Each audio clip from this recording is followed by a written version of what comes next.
You know, the initial inspiration to open the campground was done on one day many years ago.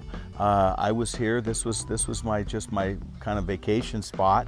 We were here in the summer one time with a number of friends and family, and there was a concert going on. And the whole road, cars lined up on the road, and they were stopped. Cars were overheating, and typical early days of the Gorge Amphitheater traffic.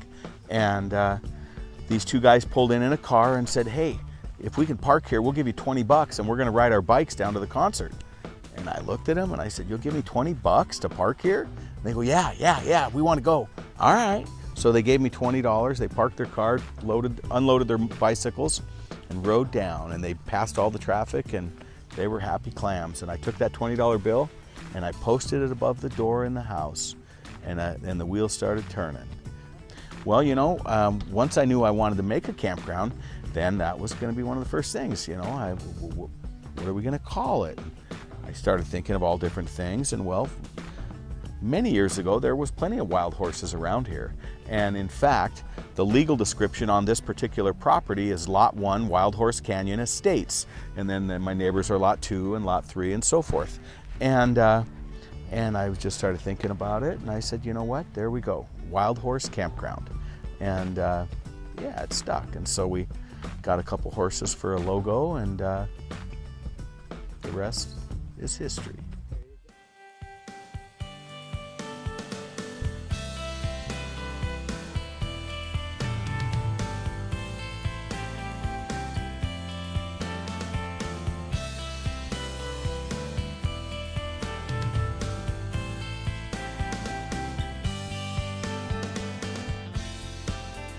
And you know, the very first weekend we opened, I mean, I just knew that I watched the traffic. I seen how bad general camping gets over at the Gorge, and the loud obnoxiousness all night long.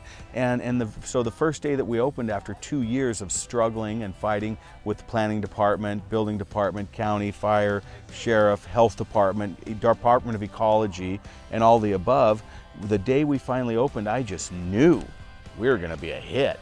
And we opened up with fanfare, and nobody came in.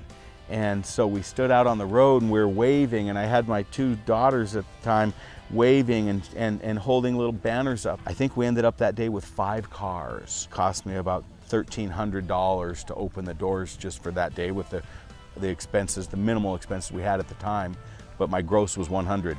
And so that wasn't a very good business venture for the first day. Yeah. And it didn't get much better for a while, but yeah, I thought about selling it. I got divorced and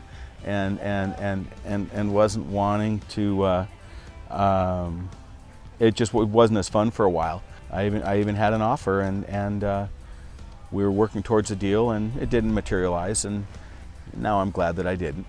It's always been about giving better service. The Gorge Amphitheater is way larger than we are, 50 times larger than we are, and they have a better location. I had nothing to compare with, nothing to compete with, except service, and so I wanted to provide people with the best service of any concert campground around. I wanted to have beautiful green grass. I wanted to make it comfortable and a nice family atmosphere, and I'm proud to say that I think we've achieved that. The most gratifying aspects are the hugs that I get from repeat customers, or brand new customers that just met us on day one and are hugging us 4 days later on their way out, and sending us thank you cards and notes. Being nice to people helps. You know, asking kindly when someone is really being obnoxious, to ask them politely and kindly, and how much more willing people are to comply, rather than to say, "Hey, shut up!" You know, when you ask them politely and kindly, people respond well.